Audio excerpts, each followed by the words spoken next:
7h10, Benjamin Glaise, Marilyn Hérault.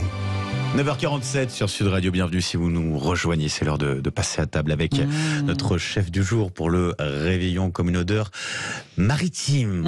Ça sent l'iode. On prend la direction effectivement de la Bretagne tout de suite avec le chef Baptiste Deniol de la maison Thiéguez à Guères. Bonjour Baptiste Deniol. Bonjour, merci de m'accueillir ce matin. Bonjour chef, alors ce matin vous vouliez nous parler justement de l'huître. Est-ce que c'est parce que vous êtes breton que c'est votre produit phare de l'enfance peut-être ? C'est une culture déjà en Bretagne qui est riche. Il y a énormément d'ostréiculteurs, que ce soit dans le golfe du Morbihan ou la côte nord avec Cancale, même sur la rade de Brest. Et oui, à Cancale, on peut même les manger directement sur la plage. Exactement. Donc l'idée, je trouvais ça sympa de les mettre en avant. C'est une période de fête importante pour eux, une période de l'année importante. Et donc, c'est vrai que c'est un produit qui est sublime. En plus, on peut les manger froides, on peut les manger chaudes. Alors justement, comment vous les cuisinez, vous, dans votre restaurant gastronomique ? Alors, dans mon restaurant, j'ai un coup de cœur pour l'huître plate. Oui. Voilà, l'huître plate que je vais travailler souvent sur la braise, en fait. J'ai un espèce de petit barbecue, mais on peut les ouvrir dans le four. Donc, je les pose sur la braise, la coquille va s'ouvrir tout simplement. D'accord. Elles vont se tiédir. Et après, je fais comme un sabayon, en fait, mais je le fais avec une huile de chanvre. Ça aime beaucoup l'huile toastée, mais on peut le faire aussi avec une huile de noisette, une huile de sésame, une huile locale, en fait. Il faut quelque chose qui apporte un peu de rondeur. Oui. Et je sers un tout petit peu de sabayon avec et on les mange juste comme ça, tiédis. Et ça, c'est super. On peut les manger crus, pareil, avec une huile toastée. Ça aime beaucoup l'huile de sésame, l'huile de noix. Et pour les huîtres creuses, j'ai un petit péché mignon. Souvent, je les fais une petite huile de gingembre. Oui, ça pimpe, hein ? Ah ouais, et là, ça pète un petit peu. Et ça marie bien avec le gingembre. Même le réfort, c'est quelque chose que l'huître apprécie. Ah oui, et d'ailleurs le sabayon, juste pour revenir dessus, vous le faites un petit peu gratiné ou c'est juste chaud comme une petite crème ? Alors moi j'ai tendance à le servir juste comme une petite crème pour avoir un côté plus rond. En fait le fait de le gratiner va apporter une texture et risque de ressaisir l'huître. Moi j'apprécie que l'huître reste bien chernue et donc je cherche juste un petit peu le sabayon dessus et on envoie. Pour les plus festifs, on peut mettre un peu de caviar, ça se marie très très bien aussi avec. Et à quelle période de l'année vous la cuisinez ? Toute l'année ou vous gardez quand même des périodes, parce que vous êtes vraiment près des producteurs ? Oui, c'est ça. Alors, souvent on dit que les mois en R, donc souvent l'été, voilà, l'été elle est plus laiteuse. Alors après c'est vrai et c'est faux. Il y a aussi des producteurs en huîtres naturelles où les choses se font naturellement et on va dire qu'ils arrivent quand même à en trouver toute l'année en Bretagne. Alors je conseille quand même aux gens de la manger quand la saison est plus adéquate, mais ça n'empêche pas qu'en Bretagne on peut quand même en trouver toute l'année.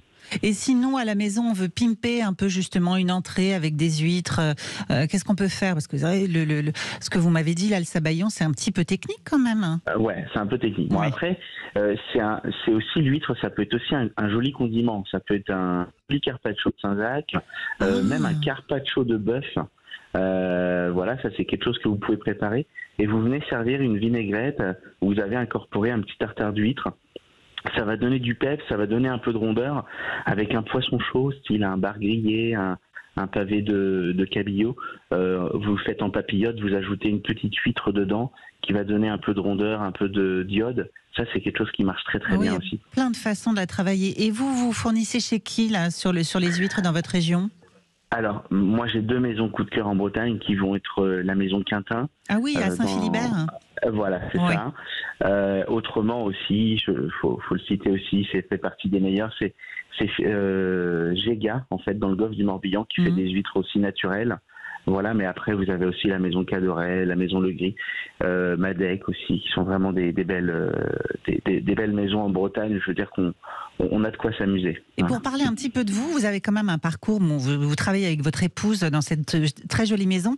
Et d'ailleurs, vous êtes passé par Ducasse, Lasserre, le Bristol. Enfin, vous avez fait des très très grandes maisons et vous êtes revenu en fait en Bretagne. Et Thiéguez, d'ailleurs, ça signifie famille en breton. Vos parents, je crois aussi, étaient dans les bons mets bretons. Vos grands-parents aussi ?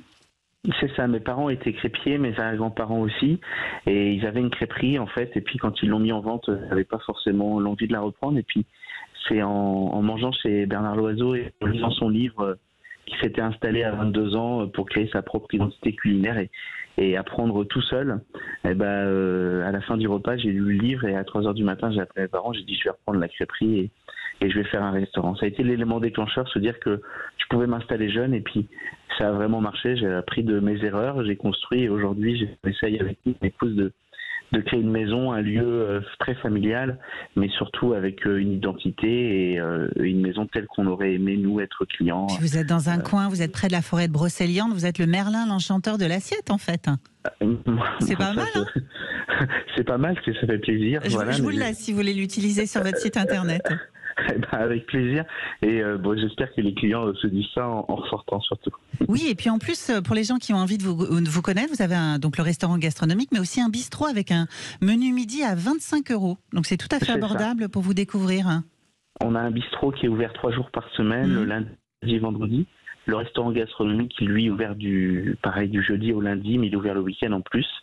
Et on a aussi un hôtel de 6 chambres pour les gens qui veulent séjourner, un bel hôtel de charme. Génial, hein. On viendra. En tout cas, je rappelle votre site, c'est Maisontier-Guèze. Alors c'est TIEGEZH.fr. Notez bien, parce que vraiment, il faut faire le détour. Et vraiment, merci infiniment, Baptiste Deniol. Donc c'est Maisontier-Guèze à Guères, dans le Morbihan. Merci pour ce joli voyage gustatif. Merci à vous et puis bonne fête bien sûr de fin d'année. Merci beaucoup.